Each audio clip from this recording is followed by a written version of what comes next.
bonjour. Bonsoir et bienvenue dans cette édition spéciale d'Inside News Review. Ce soir, nous levons le voile sur une réalité trop longtemps ignorée dans le débat sur la crise de l'Est du Congo. Pendant que l'attention internationale se focalise presque exclusivement sur le Rwanda et le M23, un autre acteur régional opère dans l'ombre, tissant méthodiquement sa toile d'influence économique et militaire sur le territoire congolais. Ce soir, nous décortiquons le rôle de l'Ouganda, ce voisin qui se présente comme partenaire tout en orchestrant l'une des plus grandes opérations de prédation économique du continent. Les chiffres parlent d'eux-mêmes. Comment un pays sans réserve aurifère significative peut-il exporter pour plus de 3,4 milliards de dollars d'or en 2024 ? Comment expliquer que 98% de cet or partent vers les Émirats arabes unis ? Et pourquoi, malgré 4 années d'opérations militaires ougandaises sur notre sol pour combattre les ADF, ces rebelles terroristes n'ont-ils jamais été aussi actifs ? Ce soir, armés de rapports officiels de l'ONU, de données économiques vérifiables et d'une jurisprudence internationale accablante, nous démontrons que l'Ouganda n'est pas simplement un complice passif, mais un architecte actif de l'instabilité qui saigne l'Est du Congo depuis des décennies. Restez avec nous pour cette investigation qui dévoile les mécanismes d'une stratégie que nous appelons l'État pyromane. Celui qui allume les incendies tout en prétendant les éteindre. Pour comprendre comment nous en sommes arrivés là, il est essentiel de revenir sur les bases juridiques de ce conflit. Car ce n'est pas la première fois que Kampala est pointé du doigt par la justice mondiale. Pour comprendre le présent, il faut connaître le passé. Et le passé de l'Ouganda en République démocratique du Congo porte le sceau de l'illégalité internationale. Le 9 février 2022, la Cour internationale de justice, la plus haute juridiction mondiale, a rendu un arrêt définitif qui condamne l'Ouganda à verser 325 millions de dollars américains à la RDC en réparation pour pillage de ressources naturelles.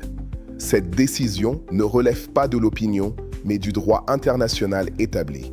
La Cour a formellement reconnu que l'armée ougandaise, l'UPDF et ses officiers de haut rang ont systématiquement pillé l'or, les diamants et le bois de l'Ituri entre 1998 et 2003, en violation de l'article 47 de la Convention de la Haye de 1907 qui interdit le pillage, et des conventions de Genève de 1949. Permettez-moi de citer les termes exacts de l'arrêt. L'Ouganda est responsable de l'exploitation illégale des ressources naturelles du Congo et du pillage actif de ses richesses. Cette condamnation juridique établit un précédent historique. Les interventions ougandaises en RDC ont toujours combiné des justifications sécuritaires officielles avec une exploitation systématique et prédatrice de nos ressources. Mais voilà où réside le cœur du problème. En 2025, l'histoire se répète. Les acteurs ont changé de visage. Les méthodes se sont raffinées. Les justifications ont évolué. Mais la mécanique du pillage reste identique. Au lieu d'officiers militaires qui pillent directement, nous avons maintenant des réseaux de sociétés écrans et de raffineries qui blanchissent l'or congolais à échelle industrielle. Ces faits établis soulèvent une question fondamentale qui nous mène directement à notre prochaine section d'analyse. Si l'Ouganda a été juridiquement condamné pour pillage jusqu'en 2003, comment s'organise ce pillage aujourd'hui ? Et surtout, quelle est l'ampleur économique réelle de cette prédation contemporaine ? Penchons-nous maintenant sur ce que j'appelle l'anomalie aurifère ougandaise, une distorsion économique tellement flagrante qu'elle constitue à elle seule une preuve irréfutable du blanchiment d'or congolais à échelle industrielle. Les données officielles de la Banque d'Ouganda pour l'année 2024 révèlent que le pays a exporté pour 3,4 milliards de dollars d'or, représentant 37% de ses recettes d'exportation totales.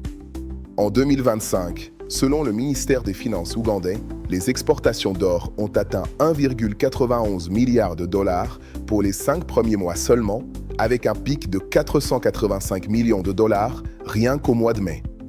Or, Voici le problème fondamental. L'Ouganda ne possède pas de réserve aurifère domestique capable de justifier ses volumes d'exportation. La production minière nationale ougandaise stagne à des niveaux artisanaux négligeables. Selon les estimations géologiques, l'Ouganda produit moins de 3 tonnes d'or par an de ses propres mines, principalement de Mubende, Karamoja et Biweju. Faisons le calcul ensemble. À 3,4 milliards de dollars pour 2024, avec un prix moyen de l'or autour de 83 000 dollars le kilogramme, l'Ouganda aurait exporté environ 41 tonnes d'or.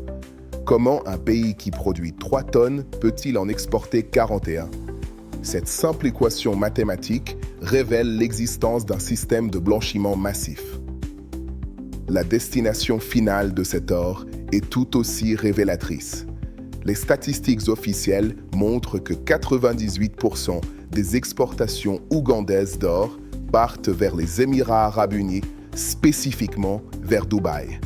En mai 2025, sur les 485 millions de dollars d'exportation d'or, 411 millions sont allés vers les EAE. Dubaï s'est imposé comme le hub mondial du blanchiment de l'or de conflit, un marché opaque où l'origine des métaux précieux se perd dans les méandres de raffineries complaisantes. Mais d'où vient réellement cet or? Les rapports du groupe d'experts des Nations Unies, les enquêtes journalistiques internationales et les admissions même d'acteurs du secteur convergent tous vers une source unique, la République démocratique du Congo. Plus précisément, les provinces de l'Ituri, du Nord Kivu et du Sud Kivu, des zones riches en or, mais ravagées par les conflits armés. Une étude de l'Université catholique de Louvain, publiée en novembre 2024, a analysé précisément ce phénomène. Elle établit que 95% de l'or exporté par l'Ouganda en 2019, soit 27,7 tonnes, provenait de sources non ougandaises, essentiellement du Congo. Un rapport onusien de 2009, toujours d'actualité, estime que 40 tonnes d'or congolais sont contrebandées annuellement, dérobant plus de 2 milliards de dollars à la RDC. Cette transition logique nous amène à examiner le mécanisme concret de cette opération de blanchiment. Comment l'or congolais traverse-t-il la frontière? Qui sont les acteurs clés de ce réseau criminel? Et quelle est l'infrastructure qui permet cette saignée économique à échelle industrielle? C'est ce que nous allons maintenant décortiquer. Au centre de cette architecture du pillage se trouve une installation industrielle spécifique, l'African Gold Refinery, connue sous le sigle AGR, située à Entebbe, à quelques kilomètres seulement de l'aéroport international ougandais. Cette proximité géographique n'est pas un hasard. Elle facilite l'exportation rapide de l'or blanchi vers Dubaï. Cette raffinerie a été fondée en 2014 par un homme d'affaires belge nommé Alain Goetz, à travers une société holding offshore basée aux Seychelles, AGR International Limited. Avec une capacité de raffinage de 219 tonnes par an, AGR est l'une des plus grandes raffineries d'or d'Afrique, dépassée uniquement par celle d'Afrique du Sud et du Ghana. Le 17 mars 2022, le département du Trésor américain a imposé des sanctions sévères contre Alain Goetz et son réseau de 9 entités liées à AGR. Permettez-moi de citer le communiqué officiel du Trésor américain. Alain Goetz et son réseau ont contribué au conflit armé en recevant de l'or de la RDC sans s'interroger sur son origine. Depuis 2016, AGR s'approvisionne en or illicite provenant de mines dans des régions de la RDC contrôlées par des groupes armés, notamment les Maïma Yakutumba et Raya Mutomboki, impliqués dans des activités déstabilisatrices au Sud Kivu. Les chiffres fournis par le Trésor américain sont accablants. En 2018, Alain Goetz lui-même a reconnu qu'AGR raffinait environ 150 kg d'or de la RDC par semaine, soit approximativement 8 tonnes par an, d'une valeur de 496 millions de dollars. À cette époque, cela représentait la quasi-totalité des exportations totales d'or de l'Ouganda, qui s'élevait à environ 10 tonnes pour une valeur de 515 millions de dollars. Cette admission est révélatrice. Elle confirme que l'économie aurifère ougandaise repose fondamentalement sur l'or congolais. Sans le Congo, il n'y aurait tout simplement pas d'industrie aurifère ougandaise d'exportation. Mais les sanctions américaines et européennes imposées en 2022 ont-elles stoppé cette machine criminelle? La réponse est non. Les réseaux se sont adaptés. Des enquêtes de 2024 et 2025 révèlent que les acteurs utilisent désormais des changements de nom de société, des entreprises écrans et des intermédiaires pour contourner les listes noires. L'or est souvent réétiqueté comme provenant du Soudan du Sud ou de production locale ougandaise pour satisfaire aux exigences superficielles de traçabilité. Le processus de blanchiment lui-même est techniquement sophistiqué. Une fois que l'or brut congolais arrive à AGR, il est fondu et affiné. Ce processus chimique efface complètement la signature géologique du méthane, rendant scientifiquement impossible la détermination de son origine congolaise. L'or devient alors ougandais sur le papier, prêt à être exporté légalement vers les marchés internationaux via Dubaï. Cette réalité technique soulève une question cruciale qui nous conduit à notre prochain segment d'analyse. Comment cet or congolais arrive-t-il physiquement en Ouganda? Quelles sont les routes de contrebande? Et surtout, qui contrôle ces corridors frontaliers stratégiques? Si l'African Gold Refinery est le cœur industriel du système, les postes frontières entre la RDC et l'Ouganda en sont les artères. Et parmi ces postes frontières, un nom revient de manière obsessionnelle dans tous les rapports d'experts. Bunagana. Bunagana est une ville frontière du territoire de Rutshuru, dans le Nord Kivu, tombée aux mains du M23 en juin 2022 et jamais reprise depuis. Depuis cette date, Bunagana ne fonctionne plus comme une frontière internationale régulée, mais comme un corridor logistique ouvert au service de la rébellion et de ses parrains régionaux. Le rapport du groupe d'experts de l'ONU, publié en juillet 2024 et celui de juin 2024, référence S 2024-432, établissent des faits précis et accablants pour l'Ouganda. Je cite le rapport onusien: « Depuis la résurgence de la crise du M23, l'Ouganda n'a pas empêché la présence de troupes M23 et des forces de défense rwandaises sur son territoire, ni leur passage à travers celui-ci. » Mais le rapport va plus loin. Il documente que des officiers du Chieftaincy of Military Intelligence ougandais, le service de renseignement militaire, ont été identifiés à Bunagana et à Kisoro, tenant des réunions de coordination avec les commandants du M23.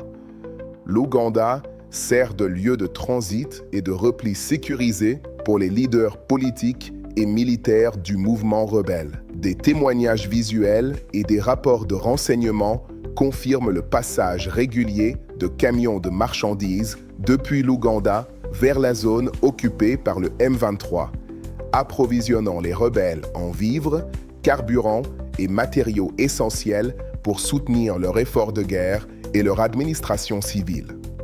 En février 2025, au moment de la chute de Goma, une source diplomatique citée par les analyses de l'Africa Center estime que l'Ouganda avait déjà entre 3 000 et 7 000 soldats déployés en territoire congolais. En juillet 2024, le rapport onusien mentionnait la présence du groupe de combat Busanza de l'armée ougandaise opérant directement dans le groupement de Busanza, territoire de Rutshuru, à l'intérieur de la zone M23.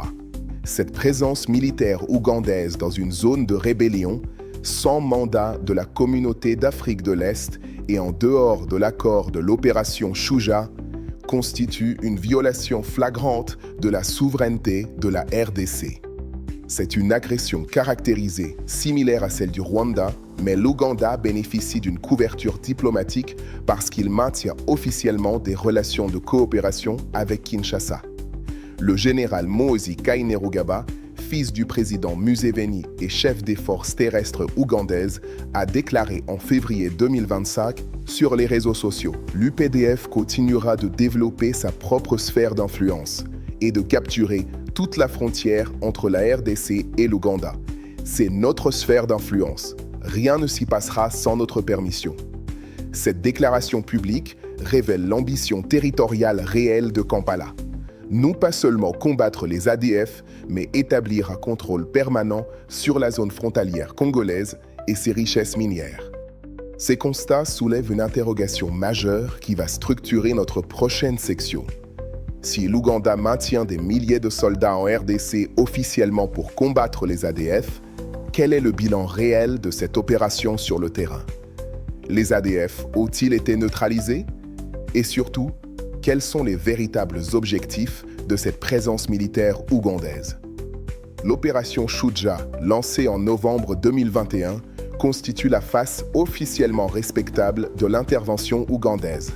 Son mandat déclaré: combattre les forces démocratiques alliées, un groupe rebelle ougandais devenu affilié à l'État islamique et connu localement sous le nom d'ADF. L'Ouganda justifie sa présence militaire en RDC par la nécessité de neutraliser cette menace terroriste qui, effectivement, a mené des attentats meurtriers en Ouganda en 2021. C'est un argument qui, en surface, semble légitime et même nécessaire. Mais après 4 années d'opérations militaires continues, quel est le bilan factuel de cette intervention? Les données révèlent une réalité troublante. Selon le rapport de l'Institute for Security Studies, publié en septembre 2025, la présence des ADF a augmenté depuis 2021, particulièrement dans l'Ituri et dans les zones sud de l'Oubero. L'expansion ougandaise n'a pas réduit la menace ADF, elle l'a déplacée. Les organisations internationales de surveillance des conflits et l'ONU confirment que l'opération Shuja a dégradé les positions des ADF près de la frontière, mais n'a pas diminué l'intensité de leurs attaques contre les populations civiles congolaises. Ce phénomène porte un nom technique en stratégie militaire: l'effet ballon. Lorsqu'on presse localement un groupe armé mobile sans le détruire complètement, il se disperse simplement vers d'autres zones. Les ADF, sous la pression localisée de l'UPDF, se sont éparpillés vers l'ouest en direction de Mambasa et vers le nord dans l'Ituri, exportant ainsi la terreur vers de nouvelles communautés civiles qui n'étaient pas auparavant affectées.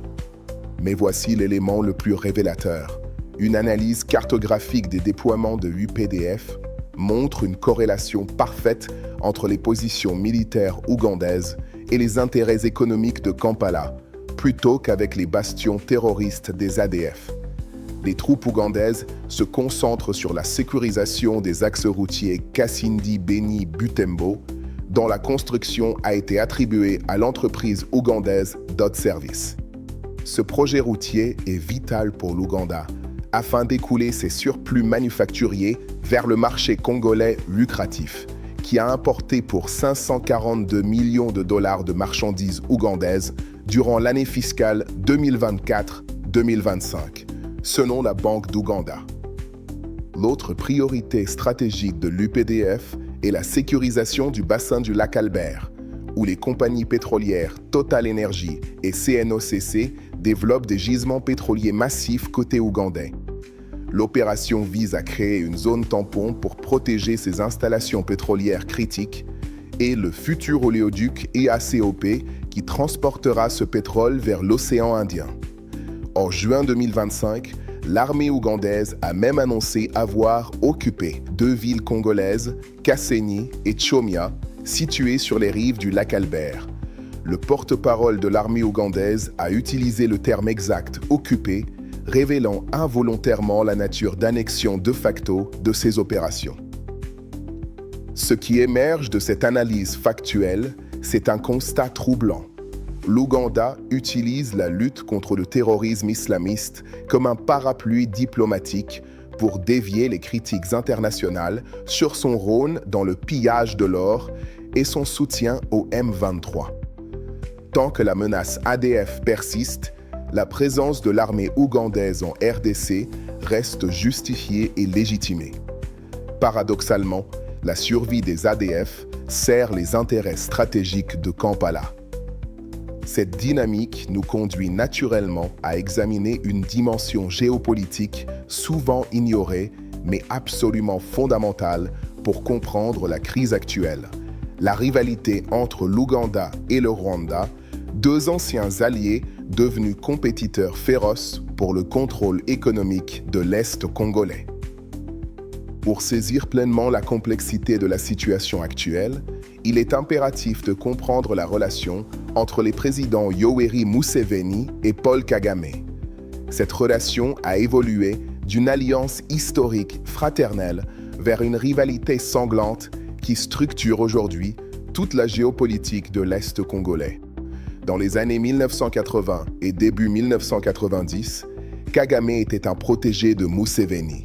Le Front patriotique rwandais a utilisé le territoire ougandais comme base de lancement pour l'invasion du Rwanda en 1990. C'est avec le soutien logistique et militaire de l'Ouganda que Kagame a pris le pouvoir à Kigali en 1994. Ils étaient les figures de proue de ce qu'on appelait la Renaissance africaine. Mais cette alliance s'est fracturée violemment lors des guerres du Congo. En 1999 et 2000, les armées ougandaises et rwandaises se sont affrontées directement dans les rues de Kisangani, une guerre dans la guerre pour le contrôle des comptoirs de diamants. Ces affrontements ont fait des centaines de morts et ont révélé que derrière les discours de libération se cachaient des ambitions purement prédatrices. En 2025, cette rivalité se manifeste par une compétition féroce pour l'hégémonie économique et sécuritaire dans l'est du Congo. Le Rwanda projette sa puissance via le M23 pour sécuriser sa zone d'influence, contrôler les mines de coltan de Rubaya qui fournissent 15% de la production mondiale et contrer les FDLR. Le Rwanda cherche une annexion de facto des zones minières du Petit Nord Kivu. L'Ouganda, refusant d'être encerclé ou marginalisé par son ancien protégé devenu rival, joue une partition plus subtile mais tout aussi destructrice. Il maintient des canaux ouverts avec Kinshasa via l'opération Shuja, tout en facilitant simultanément la logistique du M23 à Bunagana. Pourquoi ?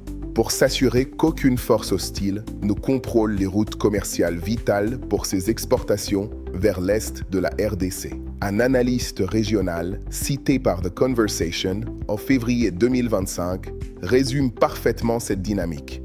L'Ouganda utilise le M23 comme un levier pour maintenir l'équilibre des forces. En s'impliquant dans la rébellion via Bunagana et Buzanza, Kampala garde un droit de regard sur le M23, s'assurant que ses intérêts commerciaux ne soient pas menacés par l'hégémonie rwandaise. Cette stratégie s'appelle en géopolitique le hedging, parier des deux côtés pour gagner quel que soit le vainqueur. L'Ouganda est simultanément partenaire de Kinshasa et complice du M23. Il combat officiellement les ADF tout en sécurisant les zones aurifères. Il critique parfois les actions du Rwanda tout en coordonnant discrètement avec Kigali sur le terrain. Le résultat de cette rivalité mimétique, le Congo devient un échiquier où deux puissances régionales se livrent à une guerre froide par procuration, utilisant les groupes armés comme pions et nos ressources naturelles comme butin de guerre. Pendant que Museveni et Kagame se disputent leur sphère d'influence, ce sont les populations civiles congolaises qui paient le prix du sang. Ces dynamiques géopolitiques et économiques nous amènent inévitablement à notre épilogue. Quel est l'enjeu réel de cette crise ? Au-delà des postures diplomatiques et des justifications sécuritaires, qu'est-ce qui est véritablement en jeu pour le Congo et pour l'avenir de la région ? Revenons maintenant au cœur du sujet qui a déclenché cette investigation. Pourquoi parlons-nous toujours du Rwanda, mais jamais de l'Ouganda dans la crise de l'Est du Congo ? La réponse est à la fois stratégique et psychologique. Le Rwanda joue le rôle du provocateur visible. celui qui occupe militairement et ne se cache presque plus. L'Ouganda, lui, a perfectionné l'art de l'ambiguïté stratégique. Il signe des accords de coopération avec Kinshasa le jour, tout en facilitant la rébellion et le pillage la nuit. Il se présente comme partenaire commercial tout en blanchissant notre or à échelle industrielle. Les preuves que nous avons exposées ce soir sont accablantes et vérifiables. L'Ouganda exporte 3,4 milliards de dollars d'or en 2024 sans production domestique correspondante. C'est une impossibilité géologique qui ne s'explique que par le blanchiment massif d'or congolais. Les sanctions américaines et européennes contre l'African Gold Refinery confirment que cette raffinerie sert de plateforme centrale pour le blanchiment de l'or de conflit. Le réseau d'Alain Goetz continue d'opérer malgré les sanctions, utilisant des sociétés écrans et des changements de nom.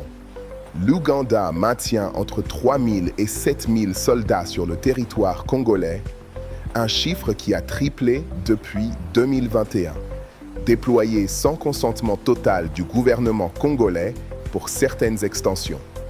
Le groupe de combat Busanza opère directement dans les zones contrôlées par le M23, sécurisant les arrières de la rébellion. Bunagana fonctionne comme un corridor logistique ouvert pour le M23. Avec la complicité d'officiers du renseignement militaire ougandais. Après 4 années d'opération Shuja, les ADF n'ont jamais été aussi actifs dans des zones nouvelles, suggérant que la neutralisation totale de ce groupe ne fait pas partie des objectifs réels de Kampala. L'UPDF se concentre sur la sécurisation de zones d'intérêt économique, routes commerciales, bassins pétroliers, plutôt que sur les bastions terroristes. L'enjeu réel de cette crise dépasse la simple question sécuritaire.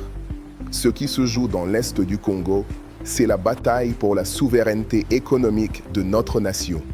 Chaque tonne d'or qui traverse illégalement Bunagana pour être blanchie à Entebbe est une tonne de développement volée au Congo.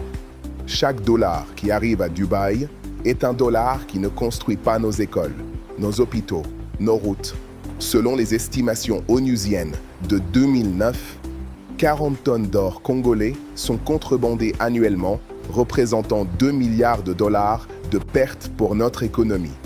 Multipliez ce chiffre par les années de conflit et vous comprenez pourquoi l'Est du Congo reste pauvre malgré ses richesses incommensurables. Mais il y a un enjeu encore plus profond, la complicité internationale dans ce système. Les raffineries de Dubaï qui reçoivent cet or blanchi, les marchés occidentaux qui consomment ces minéraux sans poser de questions, les institutions financières qui facilitent ces transferts. Tous sont des rouages d'une machine qui transforme la souffrance congolaise en profit mondial. La Cour internationale de justice a condamné l'Ouganda en 2022 à 325 millions de dollars de réparation. À ce jour, Kampala a payé plusieurs versements, mais ce montant reste dérisoire comparé aux milliards de dollars de richesses congolaises blanchies année après année. C'est comme si un voleur qui a dérobé 1 million acceptait de payer une amende de quelques milliers. La justice est théorique, l'impunité est pratique. Alors, que faire face à cette réalité? La première étape est précisément ce que je fais ce soir, nommer le problème. Tant que l'Ouganda opère dans l'ombre, protégé par sa façade de partenaire, il continuera à piller en toute impunité. La diplomatie congolaise doit adopter une approche plus ferme, exigeant la transparence totale sur les déploiements militaires ougandais et le contrôle des postes frontières. La communauté internationale doit appliquer les sanctions existantes avec rigueur.